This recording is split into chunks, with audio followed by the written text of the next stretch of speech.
बिस्मिल्लाहिर्रहमानिर्रहीम। Dear students, आज हमने जो टॉपिक डिस्कस करना है that is about commercial preparation of sodium hydroxide. अब बच्चों, ये जो सोडियम हाइड्रोक्साइड है इसको हम कास्टिक सोडा भी कहते हैं।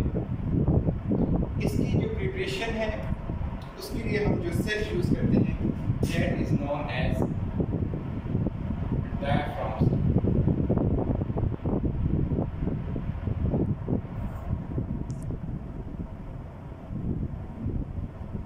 डायाफ्राम सेल यूज़ करके हम सोडियम हाइड्रोक्साइड को प्रिपेयर करते हैं। अब प्रिपेयर किस चीज़ से करेंगे? Electrolysis of Bryan.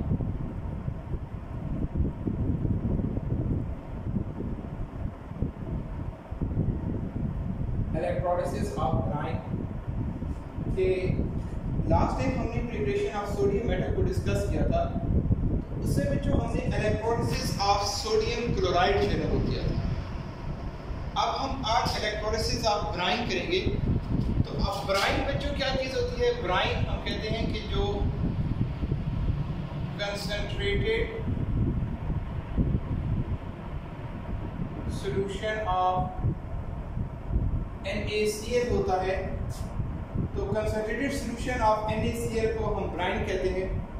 तो जब आप ब्राइन की इलेक्ट्रोलिसिस करोगे, इलेक्ट्रोलाइसिस का मतलब है break down with the help of electricity, तो then it produces sodium hydroxide.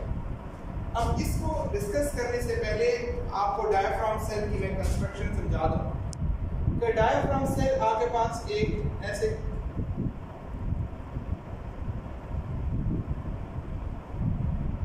ऑब्लोंगेटेड capsule shape की चीज होती है और इसकी ये जो इनर लाइनिंग है this is coated with asbestos. इसकी इनर कोटिंग हमने किसी की होती है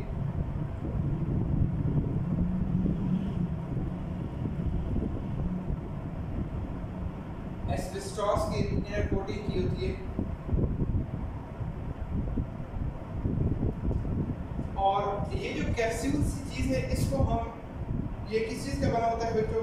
ये आपके पास आयरन का बना होगा और दिस इज आयरन और it will behave as a cathode. और कहते हैं ये परफोरेटेड होगा। परफोरेटेड का मतलब क्या है? इसके अंदर स्मॉल पोर्स, ये जो आपके पास कैप्सूल शेप है इसका जो लोअर एंड होगा इसमें परफोरेशन मौजूद होंगी। और कहते हैं इसके अंदर हमने एक ग्रेफाइट का एनोड जो है ना वो इंसर्ट किया होगा। This one is graphite anode.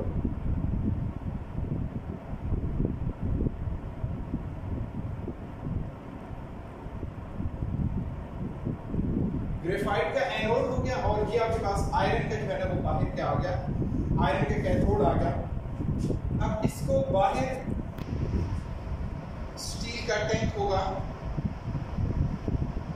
और ये जो लोअर रीजन है इधर आपने एक कैन बेसन लगाया हुआ।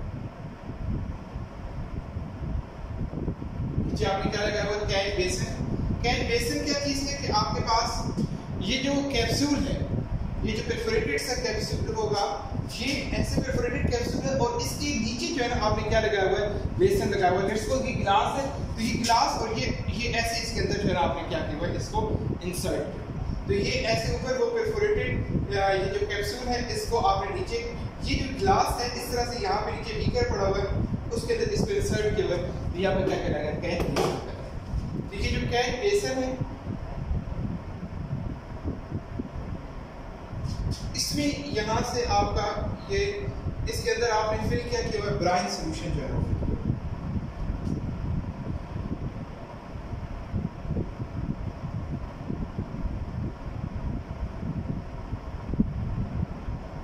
इसके अंदर आपने ब्राइन फिल किया हुआ है, ठीक है।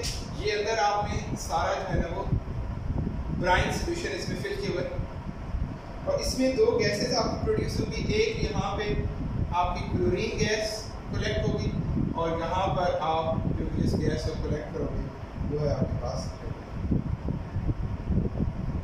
तो ये बच्चों आपके पास ये जो डायाफ्राम सेल है इसकी कंस्ट्रक्शन की बात हो गई। अब अगर हम इसमें रिएक्शन की बात करें कि कैसे रिएक्शंस होंगे, तो आप क्योंकि ब्राइन यूज कर रहे हैं तो ब्राइन हमने कहा था कंसंट्रेटेड सॉल्यूशन ऑफ NaCl। तो अब NaCl, अब बच्चों जो NaCl है जब इसकी आयनाइजेशन होगी it will be split up into Na positive and Cl negative. तो 2 Na बन जाएंगे, 2 Cl नेगेटिव हो जाएंगे। और सिमिलरली जो वाटर का मॉलिक्यूल है वो वाटर भी आयनाइज होगा और water will be split up into 2H positive and 2OH negative.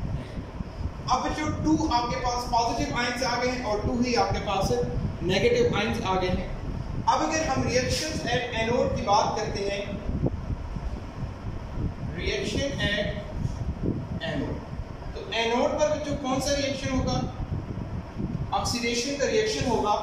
और एनोड पर आप ये बात जानते हो कि एनोड पर कौन सा चार्ज होता है? पॉजिटिव चार्ज होता है। तो इट मींस कौन से आयंस मूव करेंगे एनोड की तरफ?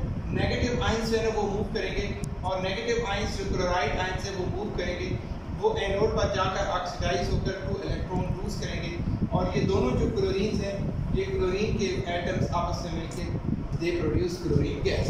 तो ये देखो ये हमारे पास एनोड का कंपार्टमेंट था। इसमें हमने क्या कहा कि एनोड कंपार्टमेंट के अंदर कौन सी गैस प्रोड्यूस होती है? क्लोरीन गैस प्रोड्यूस होती है।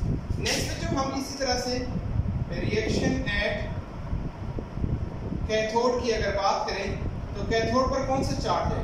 नेगेटिव चार्ज है और इस पर बच्चों क्या होनी है? रिडक्शन होनी है। और रिडक्शन क्या होता है? गेन ऑफ इलेक्ट्रॉन होता है। तो कैथोड की तरफ कौन से आयंस जाएंगे? पॉजिटिव आयंस जाएंगे, 2H पॉजिटिव जाएंगे, वो 2 इलेक्ट्रॉन गेन करके 2H प्रोड्यूस होगा, H और H आपस में मिलकर दे प्रोड्यूस हाइड्रोजन गैस। तो यहाँ से आपकी हाइड्रोजन गैस प्रोड्यूस हो जाएगी। तो ये जो कैथोड का कंपार्टमेंट है इससे आपको हाइड्रोजन गैस प्रोड्यूस होगी और एनोड कंपार्टमेंट में क्लोरीन गैस प्रोड्यूस होगी। अब जो 2 बाकी आपके पास आयंस रह गए, एक सोडियम आयंस रह गए और दूसरे कौन से रह गए? Hydroxide ion. तो आप कहते हैं ये जो 2Na पॉजिटिव और 2OH नेगेटिव है ये आपस में रिएक्ट करके दे प्रोड्यूस 2NaOH। और ये जो NaOH है ये यहाँ पे आप इसको कैथ बेसन में जो है वो कलेक्ट करोगे। अब ये जो कैथ बेसन के अंदर आपका सोल्यूशन आएगा। अब यहाँ पर एक बात ये बताता है कि प्रॉब्लम ये है कि ये कैथ बेसन के अंदर जो आपका मिक्सर आ रहा है इसमें 11% जो है ना वो NaOH है और इसमें 16% आपके पास NaCl है। तो अब बड़ा प्रॉब्लम ये बन गया कि इट मींस कि NaCl का ब्राइन सॉल्यूशन था वो 100% तो यूज नहीं हुआ होगा। कुछ आपका अनरिएक्टेड जो NaCl है वो नीचे कैथ बेसन से यहाँ से परकुलेट करके नीचे आ गया होगा। परकुलेट का मतलब ड्रॉप वाइज यहाँ से नीचे गिरेगा, ये आ जाएगा। तो अब हम ये रिएक्शन किस पर्पस के लिए कर रहे थे? प्रिपरेशन ऑफ सोडियम हाइड्रोक्साइड के लिए कर रहे थे। तो हमें सोडियम हाइड्रोक्साइड कितने परसेंट मिला? 11% मिला। और NaCl कितने परसेंट है? 16%। तो ये तो फिर बच्चों बात सही था ना कि हम तो जिस प्रोडक्ट हमारा मेन प्रोडक्ट क्या है? NaOH, और उसकी अमाउंट हमारे पास क्या है? कम है। तो कहते हैं ये जो आपके पास सोल्यूशन है ना, इस सोल्यूशन को आप क्या करें? इस मिक्सचर को आप बाहर निकालो कैथ बेसन से, इसको एवेपोरेट करवाओ। एवेपोरेट का मतलब है इसमें सॉल्वेंट को एवेपोरेट करवाओ। सॉल्वेंट को एवेपोरेट करवाने के बाद इसको हीट करके सॉल्वेंट को एवेपोरेट करवाओगे वाटर को, इसको कूल डाउन करें। तो कहते हैं जब आप इसको कूल डाउन करोगे तो कूल डाउन करने पर जो लेस सॉल्युबल NaCl है वो क्रिस्टलाइन आउट हो जाएगा। क्या मतलब हुआ? ये जो 16% NaCl है जब आप उस हार्ड सॉल्यूशन को कूल डाउन करोगे तो कूल डाउन करने पर ये 16% NaCl ये आपका प्रेसिपिटेट आउट हो जाएगा। इसके प्रेसिपिटेट्स बन जाएंगे, इनसॉल्युबल फॉर्म में आ जाएगा, उसको फिल्टर कर लोगे और बाकी जो आपका सोल्यूशन होगा उसमें NaOH आपका रहेगा। और वो जो NaOH आपके पास होगा वो 50% NaOH होगा। अब आफ्टर कंसंट्रेशन तो आपके पास जो नया सोल्यूशन बनेगा उसमें आपके पास 50% NaOH होगा और सिर्फ 1% जो है वो 1% NaCl रह जाएगा। आप कहते हैं ये जो सोल्यूशन है ना इसमें 50% मतलब इसमें 49% जो है वो वाटर मौजूद है, उस वाटर को एवेपोरेट करवा दोगे आपके पास तकरीबन 99% प्योर जो है वो NaOH जो है वो प्रोड्यूस है। तो ये बच्चे हमारे पास प्रिपरेशन ऑफ सोडियम हाइड्रोक्साइड था। अब इससे रिलेटेड 2 प्रॉब्लम्स हैं इस सेल के, वो इंशाल्लाह ताला हम कल डिस्कस करेंगे और फिर साथ में